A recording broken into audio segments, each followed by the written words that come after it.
Do you know when to hold and when to break eye contact? Yeah? Well, I've seen people get it very wrong, and it has cost them respect, relationships, and even safety.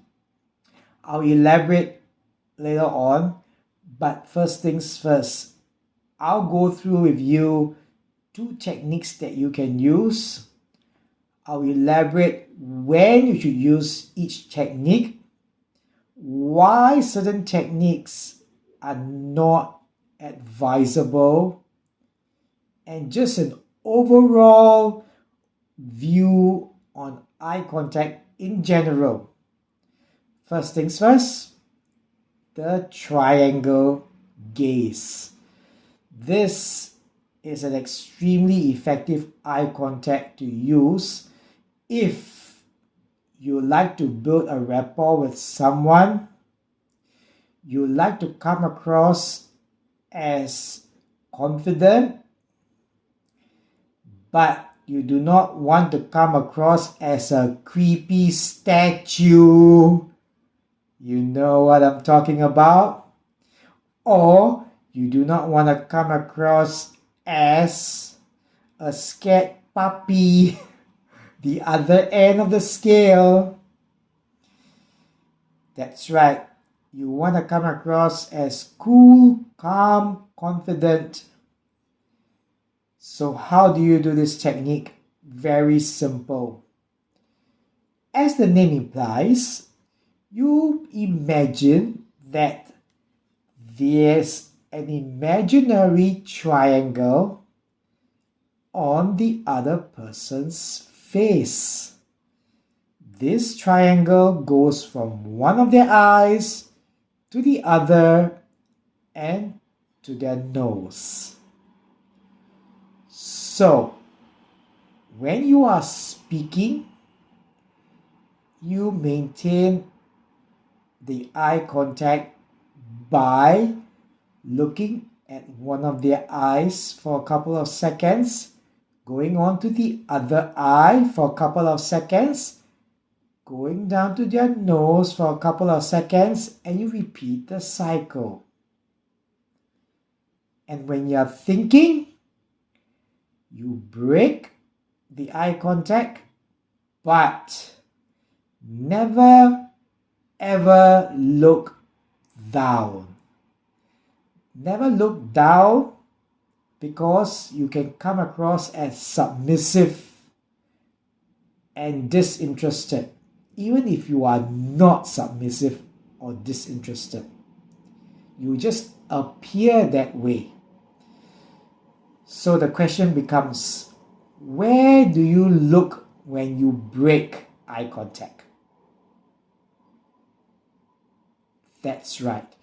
You can look sideways at the ear, just above the shoulders, the chin, but never look down. Right? Number 2. When you are faced with someone who is overly aggressive, raising his or her voice at you, and you want to stand your ground but do not want to come across as overly aggressive, you do not want to add fuel to the fire, you want to be the cool, calm person. What do you do? In this instance, you can look at the person straight in the eye, eyeball to eyeball, for 3 seconds to show that you are not intimidated and afraid, and you command respect. But remember something, when 2 people are staring eyeball to eyeball for longer than 10 seconds, your stress hormones start to build up and both of you might feel threatened. And when both parties are threatened, that's where your logical mind might take a back seat and you start to say or do things that you might regret later on. In other words, you are starting to lose control of the conversation and interaction. So, if you have someone who's aggressive, have that eye contact, eyeball to eyeball for 3 seconds, followed by the triangle method, triangle gaze. But if the person is too overly aggressive, then you break eye contact, look at the side, the ear, or just above the shoulder of the person. Never ever look down. You come across as submissive, afraid, intimidated, and what happens? The aggressive person might push you further. But remember, even if that happens, you choose how you want your eye contact to be. You decide what makes you feel comfortable. And increase the space as well. Step back, never step forward when someone is raising his or her voice. Give an additional space. 4, threat limitation. Limit your fear and threat from both parties because stress hormones are starting to build up.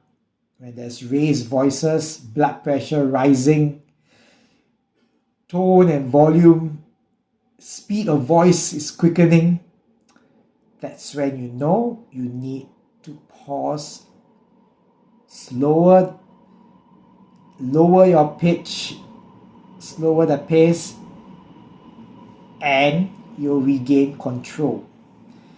So when can you use different eye contacts in different situations? Now you can even use it during dates and social interactions. Yeah, to your benefit. How do you do that? So when you're having social interactions, you're enjoying each other's company, you have that triangle technique. But when you break eye contact, maybe when you're finishing your sentence or whatever that you have to say, when you're waiting for the other person to respond, you smile when you break your eye contact to keep the good chemicals flowing. You see, when we have an enjoyable conversation, when you smile and when you have your crow's feet, that means your natural smile, not a forced or polite smile, you both release bonding chemicals and you start to feel good. So remember about that. Break with a smile. During interviews, presentations, keep your triangular eye contact technique, but whenever the other person is speaking, you look at them eyeball to eyeball for 2 to 3 seconds to really put the point across that you are extremely interested in what they have to say. Even if you're not, when you do this, the other party might think that you are truly interested. That's right. You can trick them in a way. But remember what I mentioned earlier on, longer than 10 seconds, you start to become a creepy statue. So, take note of the duration. I know what some of you might be saying. oh no, I don't have a stopwatch. I can't really time myself. That's fine.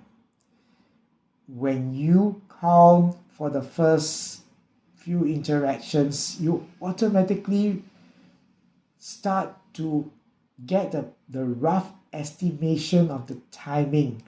Your muscle memory will get it when it's too long, when it's just right, when it's a bit too soft. It all comes down to practice. Practice will give you that experience, and that experience will make you more polished. So remember, try these techniques out, and you can really do it. Enjoy the animated video. I'll see you in the next one. Eye contact. It's super glue for attention or a weapon of mass destruction. Hold it when you mean business. Look straight, don't blink. You look like a boss. Hold it for love. Science says it releases happy chemicals. It makes them blush. Break it when danger hits, but never look down that says, "Eat me." The secret? Glide to the side. Look left. Raise the eyebrows. It says, "Relax, buddy." Control the stare, control the room. You got this. Enjoy!